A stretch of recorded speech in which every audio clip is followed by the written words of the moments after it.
A simple change in strategy for Denver's Regional Transportation District appears to be working. We're glad you're with us this Thursday evening. I'm Shannon Ogden. And I'm Jessica Porter. After years of growing complaints about safety and security on public trains and buses, RTD says criminal incident reports are at their lowest point this year, as are reports of illegal drug use.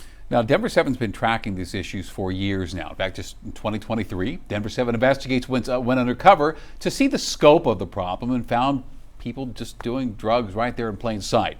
Regular riders told us they see drug use daily. Well, now RTD's new police chief says a new tactic is delivering results. Denver 7's Daniel Kreuter is getting answers about what he says is working and where challenges remain.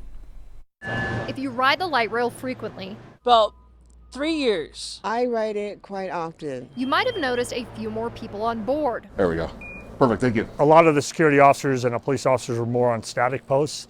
So they were just at a location, but they weren't getting on our vehicles. They weren't riding the trains back and forth. They weren't getting on the buses. RTD Police Chief Stephen Martignano started as acting police chief back in July of 2024. He says he made a big change right away. We had asked them to start getting on the vehicles, checking fare. Oh, yeah. Have you noticed that? That's been happening lately, yes. Ticket checks increased by 500% since 2024.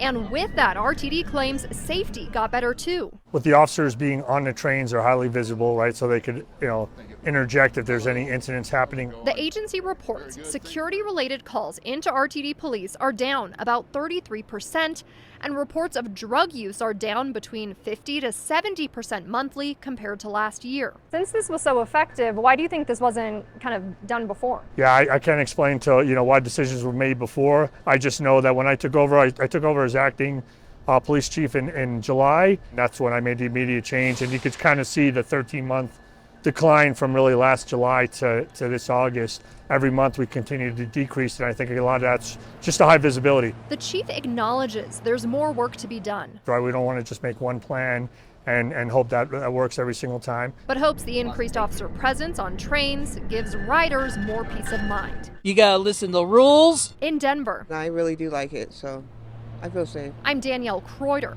Denver 7. We also asked the chief about future safety improvements, and he tells us they hope to have another 120 officers by the end of this year, and they just finished construction on their own evidence room, which will reduce their reliance on other law enforcement agencies. Going in depth, we've been covering efforts to address safety concerns on RTD for years. Last year, every RTD bus was outfitted with live camera capabilities. The goal is to keep riders and drivers safe and help cut down on response times when an incident happens. That's in addition to cameras already in place at RTD stations and parking lots across the metro. Chief Martignano says officers can tap into thousands of cameras on their laptops and use those to guide where they patrol. RTD is also working to retrofit all light rail trains with cameras as well. They say it should be complete by 2027.